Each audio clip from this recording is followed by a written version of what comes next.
Assalamualaikum warahmatullahi wabarakatuh. Perkenalkan, nama saya Fathan Akbar dengan NIM 0549673777.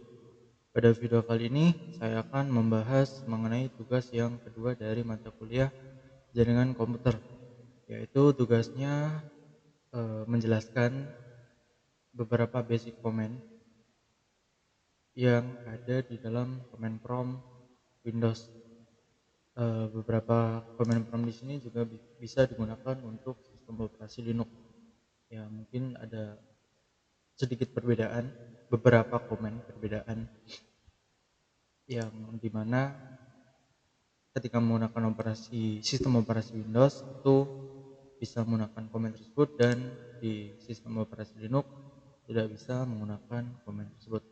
Nah, di sini pada soal tugas kali ini ada 20 jenis command, mulai dari CD, CLS, dan sebagainya. Nanti akan kita bahas satu-satu. Oke, yang pertama di sini saya sudah membuka aplikasi command prompt. Ini bawaan Windows ya. Jadi semua sistem operasi Windows pasti ada yang namanya program command prompt. Dan di sebelah kanan di sini saya menuliskan soalnya dan juga sedikit penjelasan dari perintah tersebut. Nah, untuk command yang pertama yaitu cd. Cd ini atau kepanjangan dari change directory yang digunakan untuk berpindah dari suatu folder atau directory ke folder yang lain di dalam command prompt. Jadi dengan menggunakan perintah cd kita bisa berpindah ke directory yang lain. Di sini saya akan mempraktikkan saja langsung. Nah, untuk default dari command prompt kita pasti diarahkan ke sistem operasi, folder user, dan juga user kita. Nah, di sini kita sedang berada di root user hyper series kita atau user masing-masing laptop kalian. Di sini saya akan mencoba untuk berpindah ke cd dokumen atau di tab biar tidak ada typo. Nah, di sini kita sudah langsung berpindah ke dokumen atau berpindah ke directory yang bernama documents. Nah, di CD ini hanya bisa digunakan ketika directory yang kita pilih ada di dalam directory tersebut. Nah, misal di dalam dokumen ini ada directory apa aja? Kita cek dulu dir. Nah, di sini ternyata ada banyak directory. File-file saya dan juga folder-folder. Selain yang ada di dalam directory ini, kita tidak bisa mengeksekusi. Misal kita akan mencoba ke masuk directory yang tidak ada. Misal aja ngasalnya images. Nah, maka akan memunculkan error the system cannot find the path specified. Artinya folder image ini tidak ada di dalam tidak ada di dalam directory dokumen. Oke, mungkin sudah cukup jelas ya. Untuk soal yang kedua ada CLS. CLS ini kepanjangan dari clear screen yang digunakan untuk membersihkan seluruh tampilan command prompt sehingga layar kembali kosong. Jadi CLS ini bisa digunakan untuk membersihkan bekas perintah yang sudah kita gunakan sebelumnya. Kalau di dalam Linux kita menggunakan clear, tapi di dalam Windows kita tidak bisa menggunakan clear karena berbeda sistem operasi, berbeda juga perintah. Langsung saja kita praktekkan CLS. Nah, ketika menggunakan perintah CLS, maka semua tampilan terminal kita atau command prompt kita akan bersih semua. Jadi kita scroll up, scroll down, ini tidak akan tampil apa-apa. Yang ketiga ada CLS/tanda tanya. Ini berfungsi sebagai menampilkan informasi bantuan atau help mengenai perintah tersebut. Atau di sini kita menggunakan CLS, yaitu perintah untuk menampilkan bantuan mengenai perintah CLS ini. Sudah kita praktekkan CLS slash, ada banyak. Nah, di sini muncul untuk CLS ini hanya muncul keterangannya saja ya. Keterangannya CLS di sini clears the screen atau sudah dijelaskan di sini. Ini nomor 2 ini ya, clear the screen. Lalu di sini ada komennya CLS. Di sini camel keys tidak berpengaruh ya. Yang keempat ada perintah dir/cls. Nah, di sini sudah kita praktekkan sebelumnya, yaitu untuk menampilkan bantuan lengkap mengenai perintah dir. Perintah dir ini digunakan untuk melihat isi folder. Nah, di sini sudah kita praktekkan tadi apa isi folder di dalam dokumen. Oke, kita cek saja dir slash. Nah, di sini ada banyak keterangan atau bantuan mengenai penggunaan dir ini yang artinya dir ini drive dengan menggunakan format path, file name, atau untuk menampilkan semuanya itu menggunakan dir/a dengan beberapa atribut /p, /t, /d, /l dan seterusnya. Di sini sudah dijelaskan. Untuk flash A, display the file with specific dengan atribut. Atributnya ada D untuk directories, H untuk menampilkan hidden files, S sistem file saja. Di sini seperti semacam filter ya. Jadi tidak menampilkan semuanya sesuai dengan filter yang dipilih di sini. Nah, di sini press any key to continue. Untuk keluar dari tampilan bantuan di sini kita tekan keyboard apa aja ya, bebas. Nah, di sini kita sudah keluar, kita clear lagi menggunakan perintah cls dan lanjut ke soal nomor 5 yaitu ipconfig.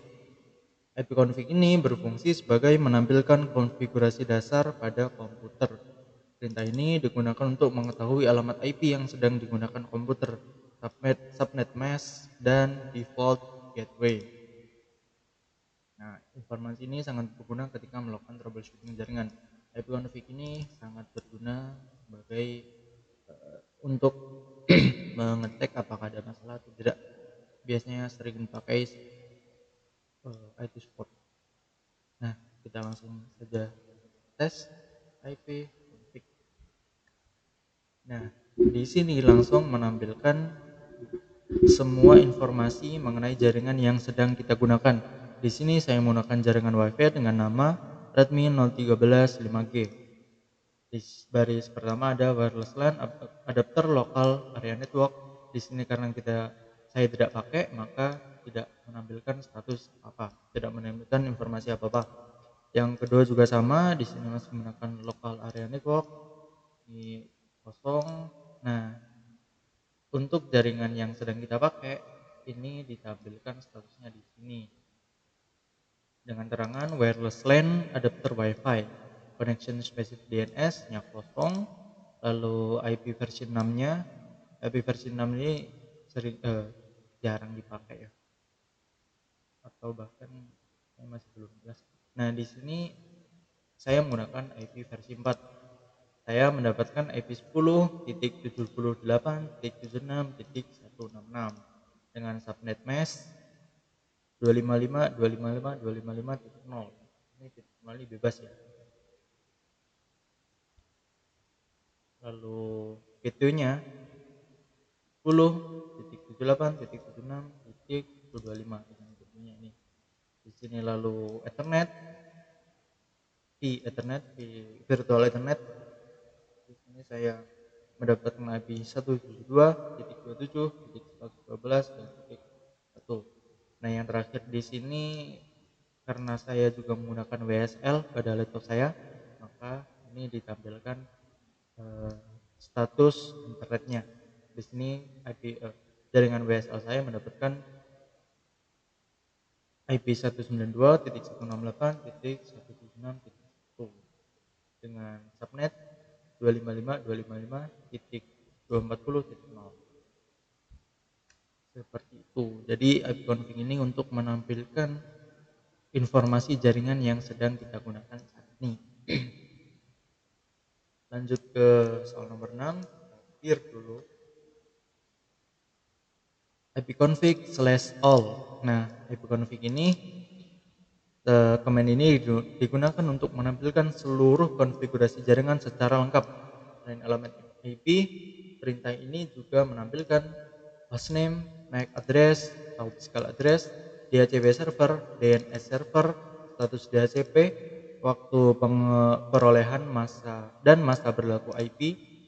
Perintah ini juga sering digunakan administrator jaringan untuk melakukan analisis konfigurasi jaringan secara detail. Nah, perintah ipconfig/all ini yaitu menampilkan semua konfigurasi jaringan yang sedang kita gunakan saat ini dengan lebih lengkap. Beda dengan ipconfig. Ipconfig ini menampilkan sebagian saja yang sering dibutuhkan. Tapi ipconfig/all ini menampilkan keseluruhan konfigurasi jaringan. Kita coba saja config/all. Nah, di sini sangat lengkap sekali, mulai dari hostname kita yaitu HyperR, model tabnya, dan wireless 9. Nah, kalau menggunakan ipconfig saja tadi masih ingat hanya menampilkan dua status di sini, media state dan juga connection specific DNS suffix. Tapi ketika menggunakan ipconfig/all, di sini menampilkan description, physical address atau yang sudah dijelaskan di sini, address, DHCP enable apakah kita menggunakan DHCP, dan juga auto configuration enable.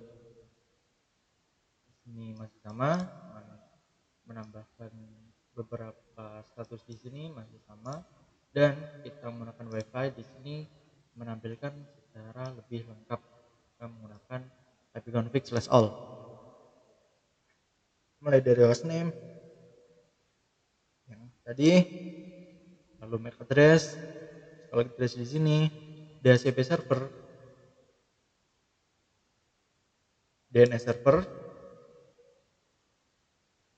Nah, di ini dia DHCP servernya, DNS servernya juga, gateway, status DHCP-nya, apakah DHCP atau static. Nah, untuk jaringan internet itu ada dua jenis IP DHCP dan juga IP static. IP DHCP ini IP yang selalu berubah-ubah.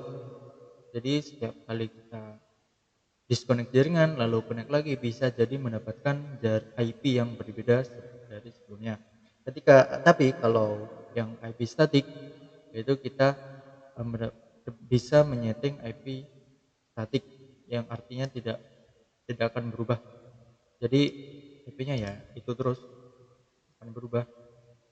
Di sini masih sama, ada beberapa settingan di sini dan juga internet mengenai WSL saya. Oke, clear. Untuk komen yang ketujuh, ipconfig/standarnya.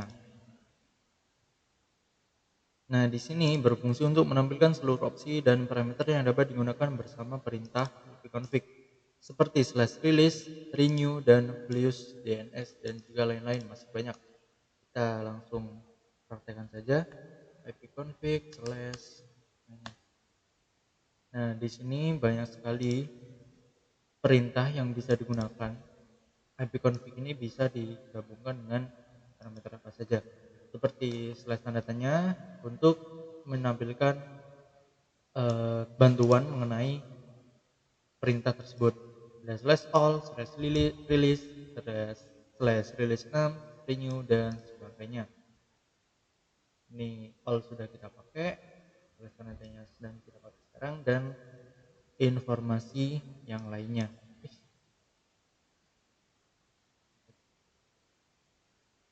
Nah, untuk komen yang 8, ipconfig/release ini nggak perlu fokus, langsung kita saja di release. Nah, perintah ini digunakan untuk melepaskan atau atau rilis alamat IP yang diperoleh dari DHCP server.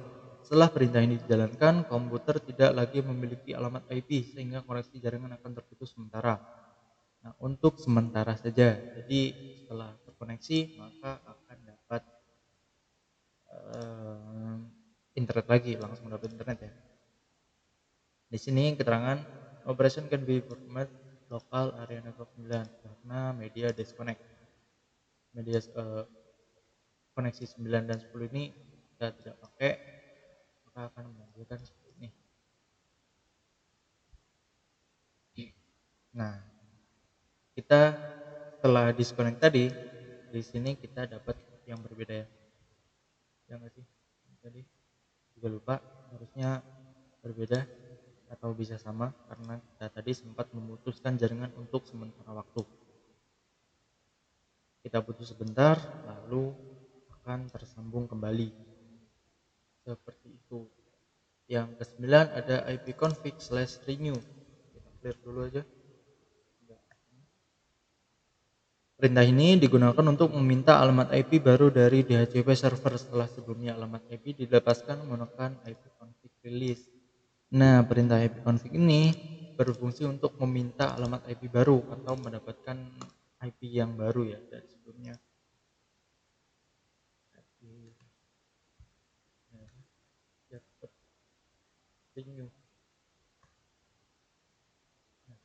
Di sini saya juga sering menggunakan perintah ini ketika internet bermasalah untuk mendiagnosa juga sebenarnya.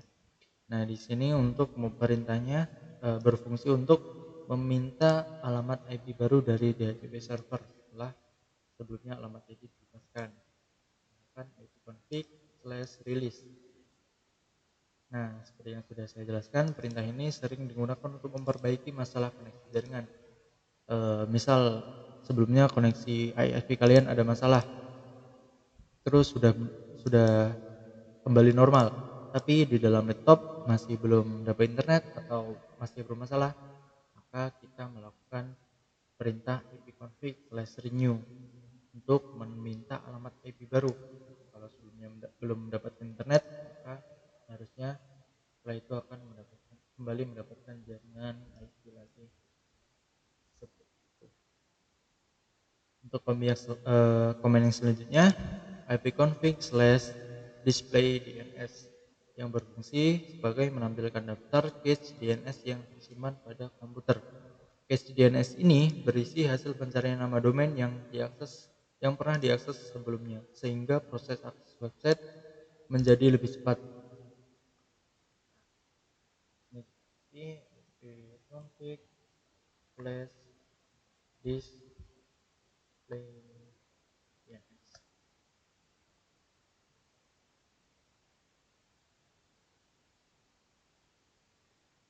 Oh, ada error. Maaf, ada typo. Lihat aja dulu. Sorry, ini ada typo yang kurang display DNS. Nah, di sini saya sudah sempat mengakses banyak sekali domain DNS. DNS itu kepanjangan dari domain name server ya. Seperti Wakatime, server, dan masih banyak androidserver.net, ERPnext, Kubernetes, dan sebagainya. Di sini domain name server yang sudah pernah kita akses di Google Chrome atau browser yang lain tersimpan di dalam lokal komputer kita ya. Jadi ketika kita akan mengakses domain name tersebut, maka prosesnya akan jauh lebih cepat dari yang sebelumnya karena cache-nya sudah tersimpan. Jadi tinggal memanggil saja, tidak perlu nge-render ulang. Banyak sekali mengakses dan belum sempat saya bersihkan. Oke, kali ini kita akan bersihkan menggunakan komen yang selanjutnya, yaitu ipconfig/close-DNS yang berfungsi menghapus seluruh cache DNS yang tersimpan pada komputer. Perintah ini biasanya digunakan ketika website tidak dapat diakses, terjadi perubahan alamat IP server, DNS mengalami masalah, dan dengan menghapus cache DNS, komputer akan melakukan pencarian DNS ulang ke server DNS. Nah, semua DNS yang sudah pernah kita akses dan tersimpan di sini akan bersih kembali menggunakan perintah ipconfig/close DNS. Kita coba, tapi nanti akibatnya ketika kita akan mengakses web tertentu akan sedikit lemot ya, karena komputer perlu melakukan pencarian ulang ke DNS server. Coba. Nah, di sini successfully flushed the DNS resolve case. Harusnya DNS-nya di sini harusnya sudah hilang semua ya. Kita cek lagi. Oh, ternyata masih ada. Mungkin beberapa aja nih, nggak semuanya hilang. Oke, clear lagi.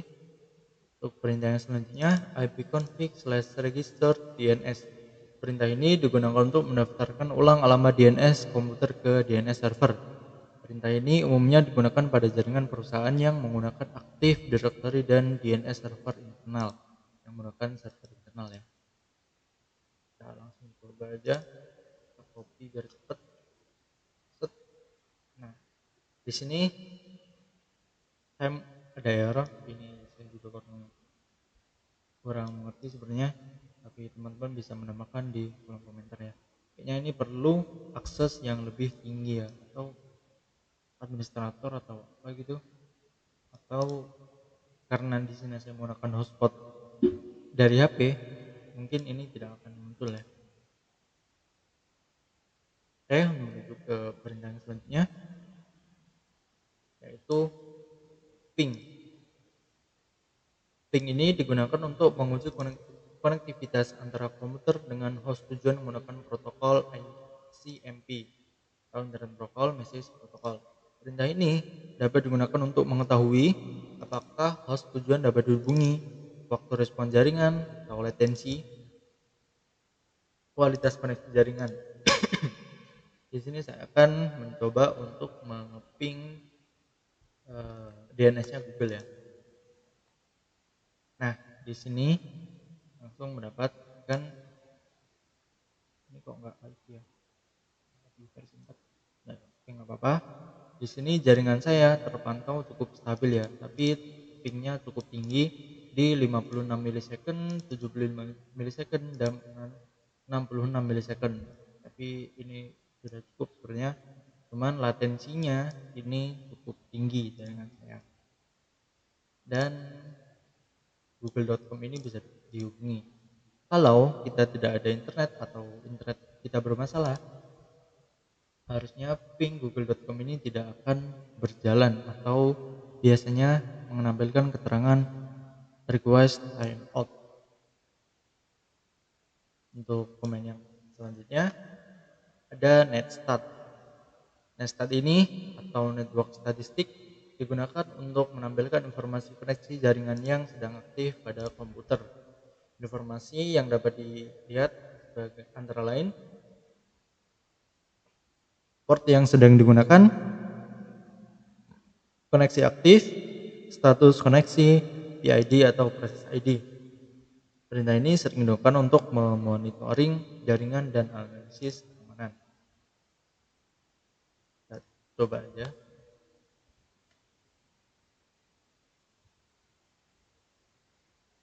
Kita tunggu ya.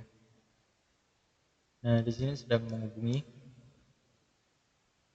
atau mengecek. Ini IP saya, ini IP server Google biasanya, dan menggunakan port 49833.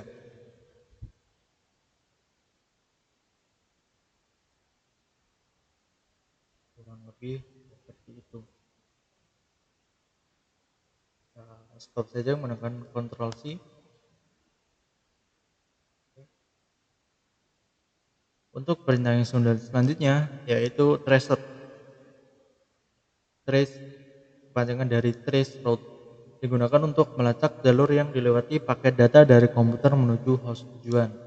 Perintah ini membantu administrator jaringan mengetahui router atau perangkat jaringan mana yang dilewati oleh paket dan menemukan lokasi gangguan jaringan.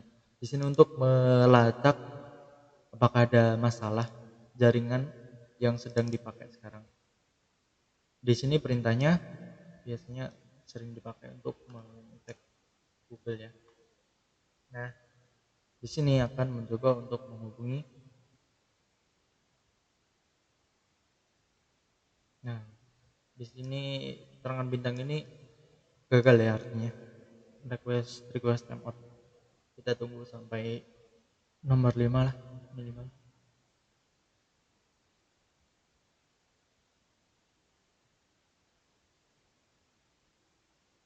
Nah, di sini artinya ke nomor 1 ini membutuhkan waktu 3 milisecond. Ke nomor 2 ini gagal, nomor 3 gagal. Dari nomor 4 ke nomor 5 ini membutuhkan waktu 73 milisecond. 50 milisecond dan 54 milisecond. Ini gagal lagi.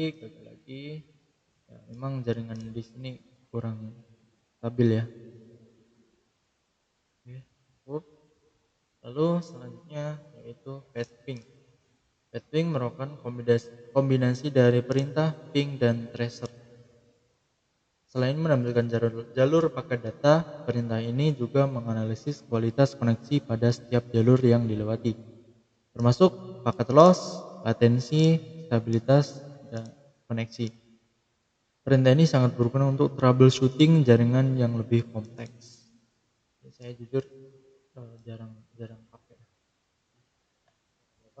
Coba.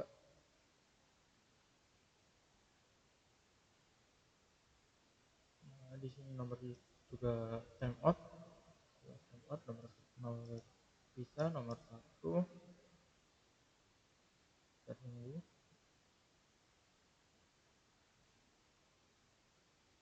waktu 25.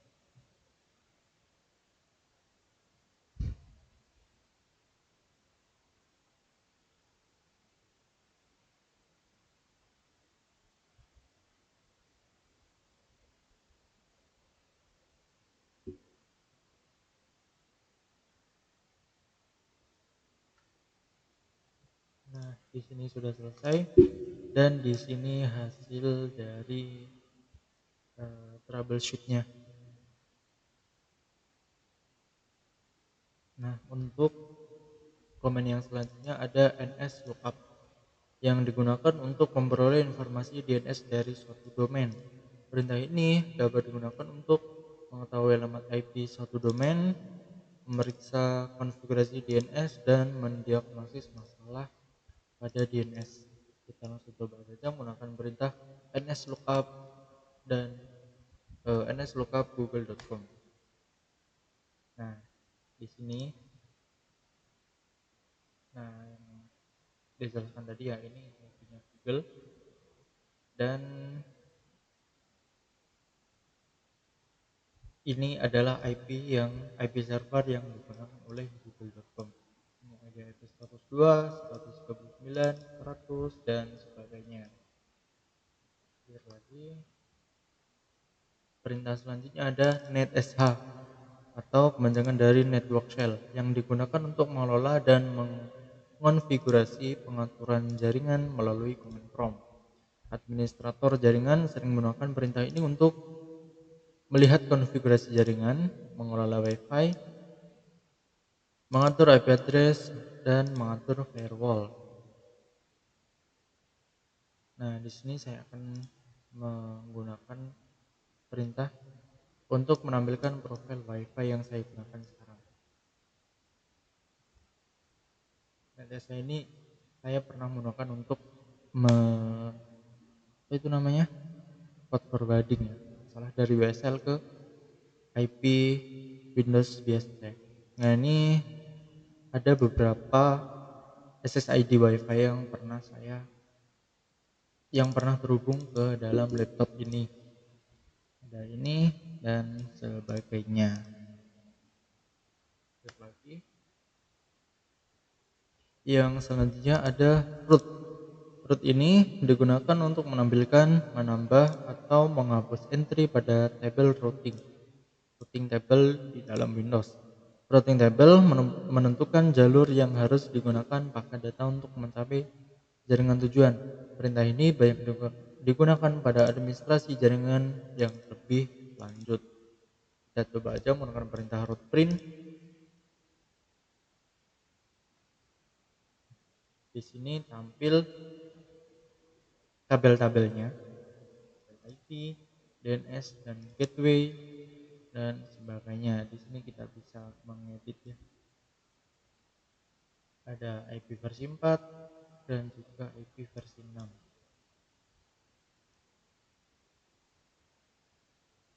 Oke. Untuk yang perintah terakhir yaitu perintah net.